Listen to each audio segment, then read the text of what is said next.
உட்காருங்க. நம்மளுடைய உணர்வை புரிந்து அண்ணன் நம்மளுக்காக இங்க வந்திருக்காங்க. அண்ணன் வந்தது நம்மளுடைய உணர்வை புரிஞ்சுதான் வந்திருக்காங்க.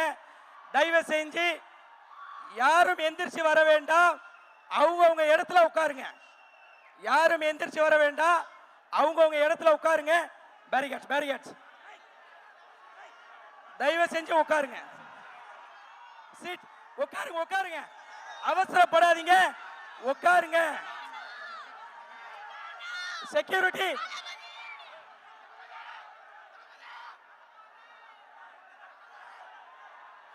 உட்காருங்க. இப்பதானே நான் அவ்வளவு சொல்லியும் பாருங்க, இது முறை இல்ல. நோன்போடைய ஆதாபுகள் இது இல்ல. நோன்போடைய ஆதாபுகள் இது இல்ல. உட்காருங்க உட்காருங்க.